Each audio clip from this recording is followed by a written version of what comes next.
Hello class 10th students.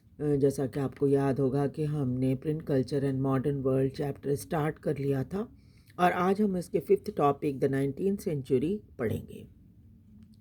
The 19th century saw a vast leap in mass literacy in Europe, beginning in large number of new readers among children, women and workers. 19th century में Europe में बहुत बड़ा एक बदलाव आया शिक्षा के क्षेत्र में, और जहाँ पर लिटरेसी रेट जो थी वो बहुत तेज़ी से बढ़ी और नए रीडर्स आ गए। उसमें बच्चे भी थे, महिलाएं भी थीं और वर्कर्स भी थे। Children, women and workers. अब हम देखेंगे कि बच्चों और वे महिलाओं और वर्कर्स के लिए क्या हुआ था शिक्षा के क्षेत्र में। As the primary education became compulsory from the late 19th century, children became an important category of readers. जैसे जैसे प्राइमरी एजुकेशन जो था वो लेट 19th सेंचुरी आते आते यूरोप में कंपल्सरी हो गया था। आप देख लीजिए, और हमारे यहाँ 1947 में स्वतंत्रता के बाद हुआ है कंपलसरी एजुकेशन, जो है काफ़ी सालों के बाद, है ना। ये तो लेट 19th सेंचुरी में ही यहाँ कंपलसरी हो गया था एजुकेशन यूरोप में। और children became important category of readers, और पढ़ने वालों में बच्चों की संख्या बहुत बढ़ गई थी। Production of school text book became critical for the publishing industry, और इसीलिए बच्चों के लिए टेक्स्ट बुक यानी स्कूल की जो किताबें होती हैं उसको छापना पब्लिशिंग इंडस्ट्री के लिए बहुत इम्पॉर्टेंट हो गया था। A children press devoted to literature for children alone was set up in France in 1857, और बच्चों के लिए किताबें छापने के लिए प्रेस जो था सिर्फ वो बच्चों की ही किताबें छापता था। ऐसा एक प्रेस, चिल्ड्रन प्रेस, 1857 में फ्रांस में स्थापित किया गया। The press published new works as well as the old fairy tales and folk tales.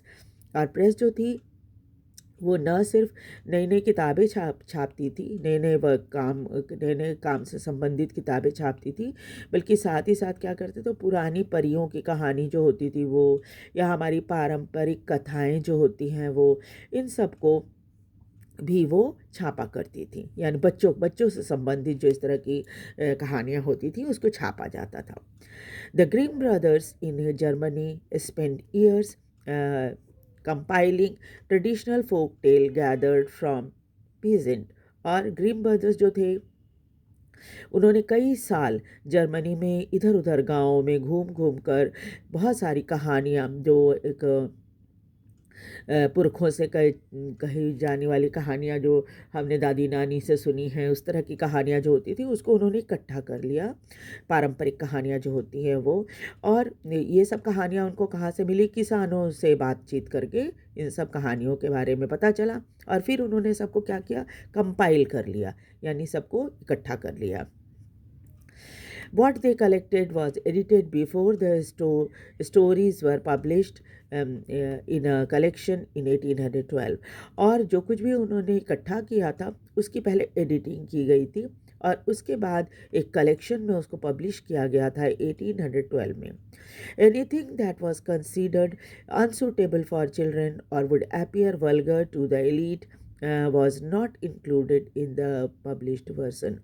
एक चीज़ का उन्होंने ध्यान रखा, वो ये कि कोई भी ऐसी चीज़ जो बच्चों के लिए उचित न हो पढ़ना, या फिर बड़ों को लगे कि नहीं ये बहुत अभद्र है, तो उसको है सो हटा दिया गया था। नए नए पब्लिश हुए थे जो वर्ज़न, उसमें उसको उन कहानियों को या उन चीज़ों को हटा दिया गया था, ताकि किताबें जो है बच्चों के पढ़ने के लायक रहें। रूरल फोक टेल दस एक्वायर्ड अ न्यू फॉर्म। इसलिए जो गाँव में जो हमारी लोक कथाएँ थीं उसको एक नया रूप दे दिया गया था। In this way print recorded old tales but also change them. इस तरह से क्या हुआ कि पुरानी कहानियों को इकट्ठा तो किया गया, उसे पब्लिश भी किया गया, लेकिन उसमें थोड़ा सा बदलाव कर दिया गया था। Women became important readers as well as writers। महिलाओं में कई महिलाएं ऐसी थीं जो न सिर्फ पढ़ती थीं बल्कि लिखती भी थीं। Penny magazine were specially meant for women. Penny magazine, आपको वह पहले भी मैंने बताया था कि पेनी मैगज़ीन जो होती थी बहुत सस्ती किताबें होती थी, जो कि तब ख़ास तौर पे महिलाओं के लिए छपती थी।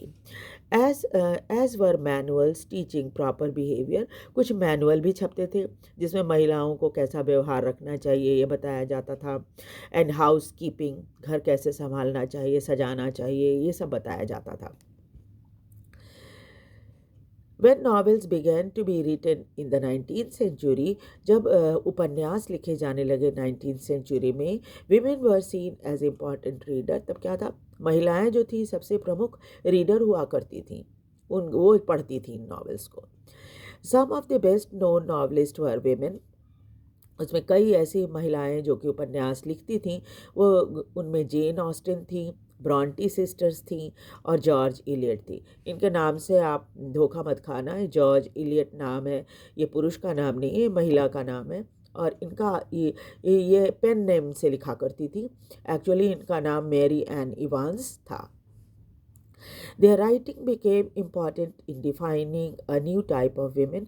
इन्होंने नए तरीके से महिलाओं को चित्रित किया अपने नावल में। A person with will, strength, personality, determination and power to think। महिलाओं को दिखाया गया कि वो बहुत ही दृढ़ प्रतिज्ञ होती हैं, उनके व्यक्तित्व में बहुत ताकत होती है और बहुत ही वो डट कर कोई चीज़ का सामना कर सकती हैं और वो सोच भी सकती हैं। मतलब ऐसा नहीं था कि महिलाएं जो है वो सोच नहीं सकती, कुछ अच्छा कर नहीं सकती, ऐसा नहीं था। तो एक ऐसी महिलाओं को चित्रित किया गया था इन नावल में। Leading libraries had been in existence from 17th century onward. बहुत सारी लाइब्रेरी भी खुल गई थी 17वीं शताब्दी में ही। In the 19th century, lending library in England became instrument for educating white-collar workers, artisan, lower middle class people। और 19th century में तो lending library क्या कहते हैं? उन लाइब्रेरी को कहा जाता है जो कि इसमें आप मेंबर बन जाओ कुछ पैसे देकर, और उसके बाद आप हर दिन है सो किताब को इशू करा के वहाँ से ले आओ, घर में पढ़ो, फिर वापस करो। वहाँ पर बैठकर पढ़ने की ज़रूरत नहीं होती थी लेंडिंग लाइब्रेरी में। आप चाहे तो किताबें इशू करा के घर ला सकते पढ़ने के लिए। तो इसका फ़ायदा क्या था, बहुत सारे लोग जो कि कामगार थे, वाइट कॉलर वर्कर, जो टेबल में बैठ के काम करने वाले लोग होते हैं उनको वाइट कॉलर वर्कर्स कहा जाता है।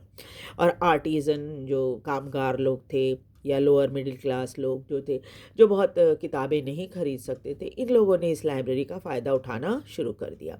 Sometimes self educated working class people wrote for themselves.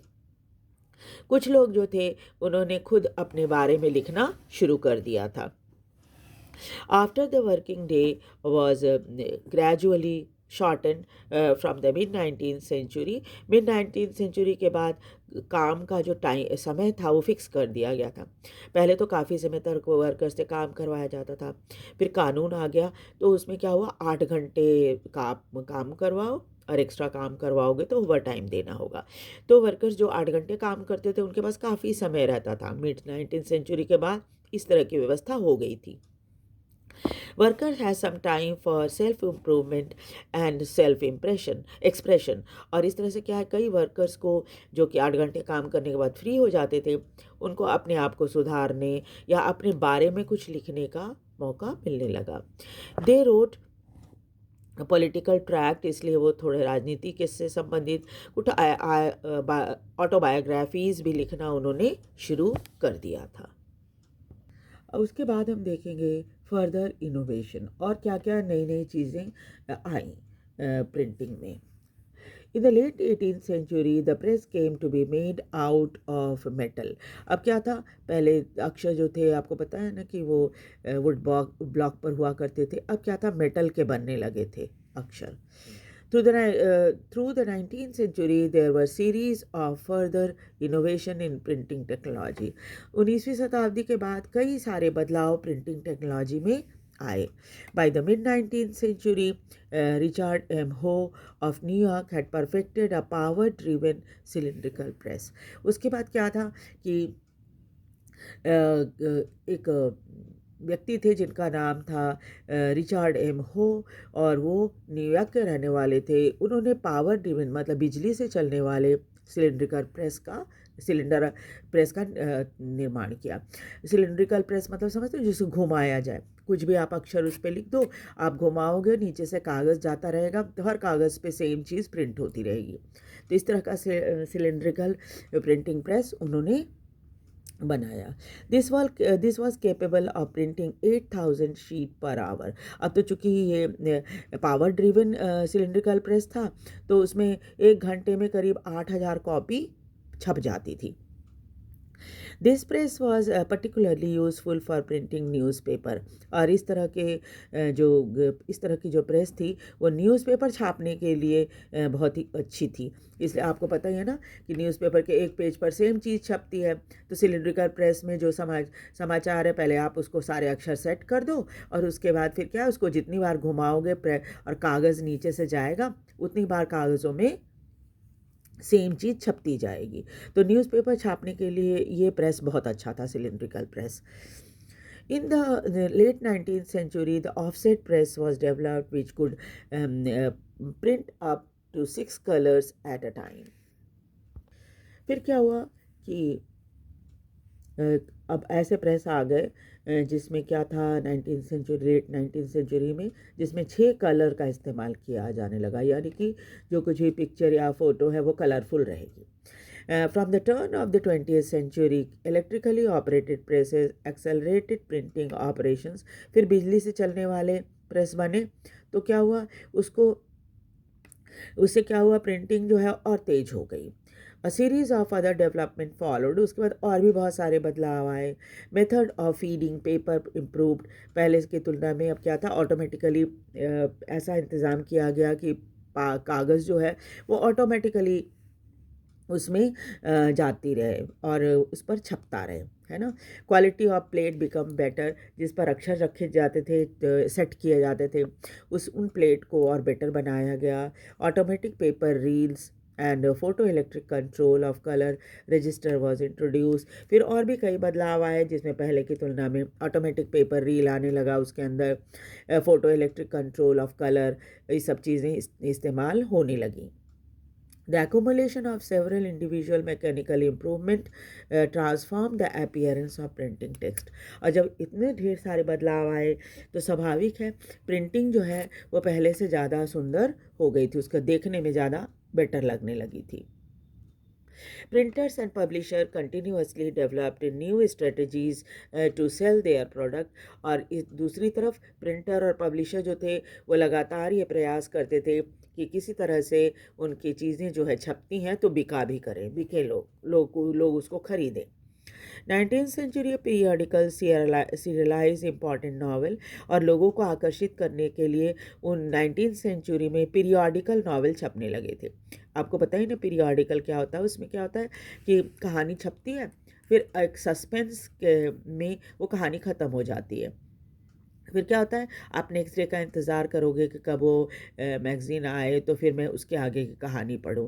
तो ये परंपरा 19th सेंचुरी से स्टार्ट हुई, which gave birth to particular way of writing novel. Novel लिखने का एक नया तरीका भी ये था कि आप सीरियल में नावल लिखो। जैसे टीवी में आप सीरियल देखते हो तो क्या होता है, एक कहानी शुरू होती है और उसके बाद क्या होता है, एक सस्पेंस में उस दिन का सीरियल ख़त्म हो जाता है, तो आपको नेक्स्ट डे लगता है पता नहीं क्या होगा, तो वो आप देखते हो जाकर सीरियल। उसी तरह से पहले नावल पढ़ा करते थे लोग।